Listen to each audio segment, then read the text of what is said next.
దూత media power of news. నమస్కారం అండి. దూత మీడియాకి స్వాగతం. ఈ మధ్యకాలంలో ఎక్కడ చూసినా కూడా అందరూ అరుణాచలం వెళ్తా ఉన్నారు. అరుణాచలం శివయ్యని దర్శించుకుంటే అంతకన్నా పుణ్యమే ఉంటుంది.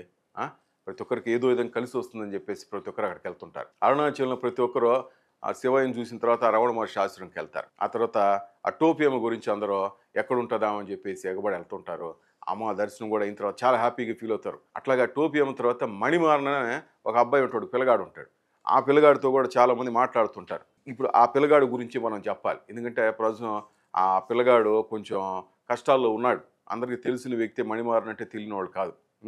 ఆ, ఈ అరుణాచలంకి చాలామంది వెళ్తుంటారు. కొంతమంది వెళ్ళేసి అక్కడే ఆ శివయ్య సన్నిధిలోనే తనువు జాలించాలని ఇట్లా చాలామంది ఇళ్లలో నుంచి వెళ్ళిపోతుంటారు. ఒక ఏజ్ వచ్చిన వాళ్ళు కానీ కొంతమంది అనాథలు కూడా అక్కడికి వెళ్ళిపోతుంటారు. ఎవరికైనా అక్కడ ఆరోగ్యం సరిలేకపోయినా కొంతమంది కుష్ఠరోగులు కూడా ఉంటారు. వీళ్ళందరినీ కూడా మనం ప్రసాదం అంటే దేవుడి దగ్గర ఏదైనా పులిహోరో లేకపోతే ఏదైనా లడ్డు ఇట్లా అనుకుంటాం. కానీ ఈ బాగలేని వాళ్ళు ఇలా చనిపోయిన వాళ్ళని దేవుడు ఇచ్చిన ప్రసాదంగా భావించి వాళ్ళకి ఏం కావాలో అన్ని సేవలు చేస్తుంటాడు. ఎవరుంటారు చెప్పండి ఈ కాలంలో? అలాంటి వాళ్ళు ఎవరుంటారు చెప్పండి మంచి మనసుతో? పక్కన ఎవరిని యాక్సిడెంట్ అయి పడిపోతున్నా లేకపోతే ఎవరిని కొడుతుంటే రోడ్డు మీద వెళ్తుంటే మనం పట్టించుకోం, మనకెందుకులే అనుకుంటాం. కానీ ఈ అబ్బాయి మణివారం మాత్రం ఈ దాదాపు నాకు తెలిసి ఒక 25 ఏళ్ళుగా అక్కడే ఉంటున్నాడు. ఎన్ని అవార్డులు, రాష్ట్రపతి అవార్డులు, అప్పట్లో అబ్దుల్ కలాం గారి దగ్గర, జయలలిత గారి దగ్గర ఎన్ని అవార్డులు తెలిసి అబ్బాయికి. మణివారన్ అంటే తెలియని వాళ్ళు లేరు ఆ చుట్టుపక్కల గ్రామాల్లో కూడా. తల్లిదండ్రులు ఉన్నా కూడా ఒక గ్రామం నుంచి వచ్చేసి అదేమంటే అన్నామలై అంటే అరుణాచలం శివయ్య ఆయన ఆదేశించాడు, నేను చేస్తున్నాను అన్నట్టుగా ఎవరికి ఏ కష్టం వచ్చినా ముందుంటాడు అబ్బాయి. అబ్బాయి సేవలు నచ్చే రజనీకాంత్ సార్ కూడా ఒక అంబులెన్స్ ఫ్రీగా ఇచ్చాడు. రజనీకాంత్ సార్ ఇలాంటి వాటిలో ముందుంటాడు కదా. ఈ అబ్బాయి చేసే పనులు నచ్చే ఒక అంబులెన్స్ ఇచ్చి నీకు ఎటువంటి హెల్ప్ కావాలని నన్ను ఊరనేసి అంత హెల్ప్ చేశాడు. ఆ తర్వాత ఈ డ్యాన్స్ మాస్టర్ రాఘవ్ లారెన్స్ గారు కూడా మంచి సపోర్టు మణిమారన్కి. అట్లా అందరికీ ఆ ఊర్లో తల్లో నాలుగులాగా మన ఆంధ్ర తెలంగాణ నుంచి ఎవరు వెళ్ళినా కూడా అబ్బాయిని గుర్తుపడతారు, అంత ఇష్టం. ఫోటోలు కూడా చూస్తుంటాం. ఈ టోపియమ్మ కూడా ఎవరిని దగ్గరికి రాని, చాలామంది దగ్గరికి వెళ్తారు, వీళ్ళు దండం పెట్టుకొని చూస్తారు. కానీ ఆ తల్లి ఓయటం కానీ తిట్టడం కానీ చేస్తుంటుంది. కానీ మణిమారన మాత్రం దగ్గరికి వెళ్తే ఒక బిడ్డలాగా అబ్బాయిని దగ్గరికి తీసుకుంటుంది. చక్కగా అమ్మకి పూజలు చేసి అమ్మ ఆశీర్వాదం తీసుకొని చక్కగా వస్తూ ఉంటాడు. ఈ వీడియోలు కూడా మనం చూస్తుంటాం, యూట్యూబ్లో చాలా ఉంటాయి. ఆ చుట్టుపక్కల కూడా చాలామంది మణిమారన్కి అమ్మకి చూస్తుంటే తల్లి బిడ్డలాగా అసలు ఎంత సంతోషంగా ఉంటుందో తెలుసా. అలాంటి మణిమారన్కి పెళ్ళయింది. 2 రోజుల క్రితం పెళ్ళయితే అబ్బాయిని ఇక అమ్మాయి సైడ్ వాళ్ళు చంపుతారనో ఏదో ప్రాణహాని ఉందని చెప్పేసి పాపం ఆ పిల్లోడు విలవిల్లాడిపోతూ పోలీస్ స్టేషన్ చుట్టూ ఎస్పీల చుట్టూ తిరుగుతున్నాడు. మనం అడగటం జరిగింది ఫోన్ చేసి, ఏందన్నా ఏం జరిగిందంటే ఆ పూర్ణిమ అనే అమ్మాయిని మనోడు పెళ్లి చేసుకున్నాడు. మన మణిమారన్ చేసే మంచి పనులు నచ్చే కొంతమందికి ఉంటుంది కదా అమ్మాయిలకి, వాళ్ళు కూడా పైకి చెప్పరు. కానీ చాలామంది అమ్మాయిలకి సంఘ సేవగా సంఘంలో కొన్ని సేవా కార్యక్రమాల్లో పాల్గొనాలని, ఇలాంటి పేదవాళ్ళకి హెల్ప్ చేయాలని చాలామందికి ఆ మనసులో ఉంటుంది. కానీ బయట పడలేరు. అమ్మాయికి మణిమారన్ చేసే పనులు నచ్చింది ఆ పూర్ణిమ అనే అమ్మాయికి. అందుకనేసి ఈ అబ్బాయితో ఆ ఫ్రెండ్షిప్ చేస్తా ఎట్టో మొత్తానికి ఇద్దరి మధ్య ఆ ఫ్రెండ్షిప్ కాస్త ప్రేమగా మారిపోయింది. సరే మనవాడు ఏంటంటే ఈ సేవా కార్యక్రమాల్లో ఉంటాను, ఈ పెళ్లి వీళ్ళు ఎందుకని చాలా రోజులు ఈ పెళ్లి చేసుకోవాలి నాకు ఎందుకులే అనుకున్నా. పూర్ణిమ అనేవాళ్ళు బాగా డబ్బులు ఉన్నారు, ఒక పెద్ద రాజకీయ నాయకులు అనుకోండి, ఎటో సపోర్ట్ ఉంది. ఆ పాప ఇంట్లో పెళ్లి సంబంధాలు చూస్తుంటే అది ఒప్పుకోకుండా వచ్చి మణిమారంతో నేను నిన్నే పెళ్లి చేసుకుంటా, నీతో పాటే ఉంటాను, నేను చావైనా ఏదైనా సరే నీతో పాటు నేను కూడా ప్రజలకు సేవ చేసుకుంటా ఉంటాను. ఇట్లాంటి ఎవరికైనా హెల్త్ బాగాలేని వాళ్ళకి, అలాంటిగా వృద్ధులాశ్రమం వాళ్ళకి, వీళ్ళందరికీ సేవ చేస్తాను నీతో పాటే ఇంకా నా జీవితం అంటే అమ్మాయి ఇంట్లో చెప్పకుండా వచ్చేసింది. పెళ్లి చేసుకున్నారు ఇద్దరు. పెళ్లి చేసుకున్న తర్వాతే అసలు కథ స్టార్ట్ అయింది. చూస్తల్లా పైన అనుకుంటాం దేవుడు ఉన్నాళ్లే ఇంతమందికి సాయం చేస్తున్నాడు అబ్బాయికి అనుకుంటాం కదా మనం కూడా. ఆ మంచి పనులు చేసేవాడికి దేవుడు తోడుంటాడని. మరి ఈ అమ్మాయిని ఆయన జీవితంలోకి ఎందుకు తీసుకొచ్చాడో అరుణాచల శివుడికే తెలియాలి. తీసుకొచ్చిన తర్వాత చూడు కష్టాలు మొదలైనాయి. ఆ అబ్బాయిని అది ఇంక ఉంటారు కదా, అమ్మాయి సైడ్ వాళ్ళు ఉంటారు కదా, అబ్బాయిని లేపేయాలని ఏదో పిచ్చి పిచ్చి మాటలతో ఇద్దరిని ఒప్పుకోము ఈ ప్రేమ వివాహానికంటూ ఆ రౌడీలు గుండాలు తిరుగుతుండేళ్ళకి మనవాడు భయపడిపోయి ఎస్పీని కలిశాడు. ఎస్పీ పోలీసుల సపోర్ట్ ఇచ్చాడు. చాలామంది అభిమానులు కూడా మనం చూడొచ్చు యూట్యూబ్లో కానీ ఇంటర్నెట్లో అంతా అబ్బాయికి సపోర్ట్ చేస్తూ మంచి పని చేశాడు. ఒక చెయ్యికి ఇంకో చెయ్యి తోడైంది, 2 చేతులు కలిస్తే చప్పట్లు అన్నట్టుగా ఇద్దరు కలిసి ఇంకా సమాజ సేవకి నా సహాయం చేయాలి ఆ మనసు రాదు. చాలామందికి డబ్బు సంపాదించుకొని చూస్తారు. ఎవరు కూడా సమాజానికి సేవ చేయాలి, ఇలాంటి పేదవాళ్ళకి, వృద్ధులకి, ఆరోగ్యం బాగాలేని వాళ్ళకి సేవ చేయాలంటే ఎవరు ముందుకు వస్తారు చూడండి. అబ్బాయి చేసే పనులు నచ్చి అమ్మాయి వచ్చింది పూర్ణిమ. ఇప్పుడు ఇద్దరు కలిసి నడుము బిగించే ఇంకా మంచి కార్యక్రమాలను చేయాలని చూస్తున్నారు, పెళ్లి చేసుకున్నారు. పెద్దలు కూడా వాళ్ళిద్దరిని ఆశీర్వదించాలి. తల్లిదండ్రులు ఇష్టం ఉండకపోవచ్చేమో, ఇలాంటి వాడిని ఎందుకు పెళ్లి చేసుకుంది అనుకోవచ్చు.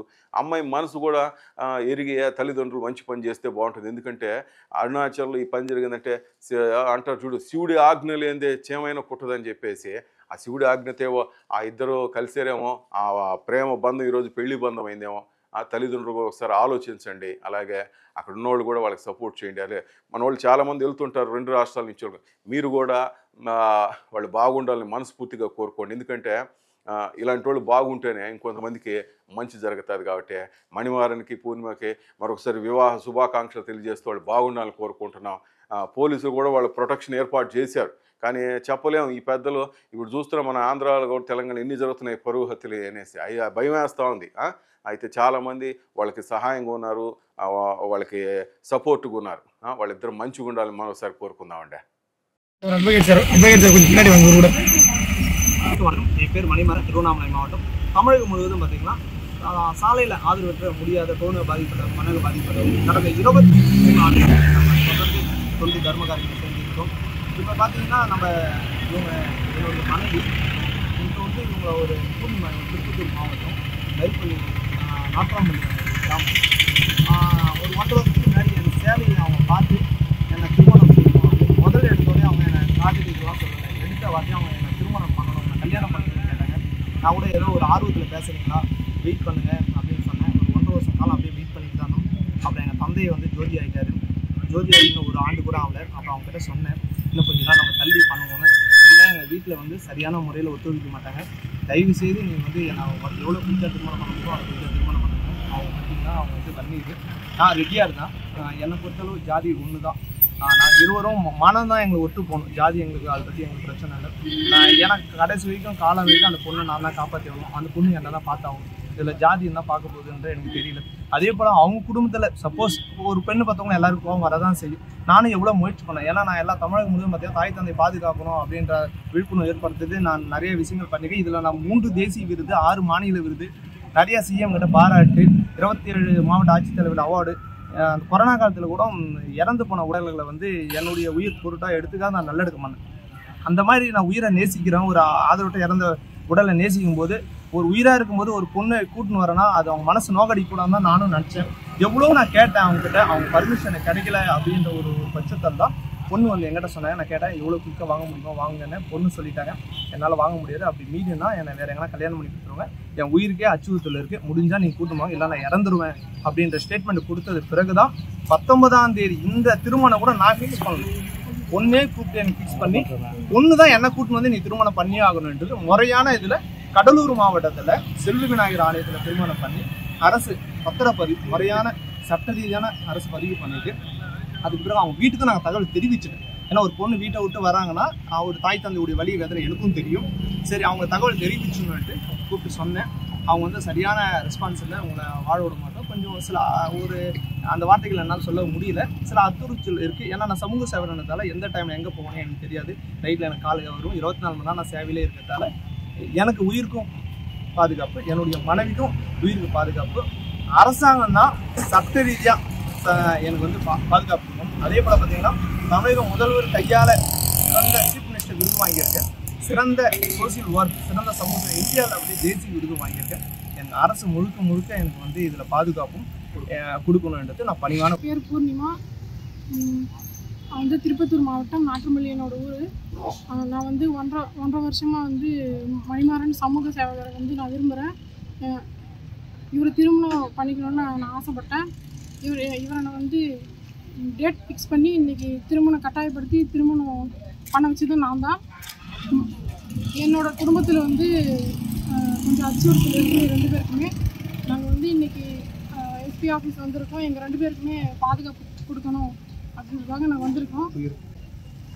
ஆமாம், உயிருக்கு பாதுகாப்பு, எங்கள் உயிருக்கு பாதுகாப்பு இருக்கணும். இல்லை யார் உங்களை என்ன பண்ணுறாங்க? என்னோட சொந்தக்காரங்க வந்து கொஞ்சம் பொலிட்டிக்கல் பேக்ரவுண்டு இருக்குது, அதிகமாக இருக்குது. அப்புறம் அடியால் வச்சு கூட இவர் வந்து ஏதாவது பண்ணலாம். இதுக்காக நாங்கள் வந்து எங்கள் 2 பேரை பாதுகாப்புக்காக, எங்களை சார்ந்திருக்கிறவங்க பாதுகாப்புக்காக நாங்கள் வந்து எஸ்பி ஆஃபீஸ்க்கு வந்து. Please సబ్స్క్రైబల్ దోతా media. దోతా మీడియాని అందరూ కూడా సబ్స్క్రైబ్ చేయండి, అందరూ చూడండి, దాంట్లో కామెంట్స్ చేయండి. For more updates, please subscribe Dota Media.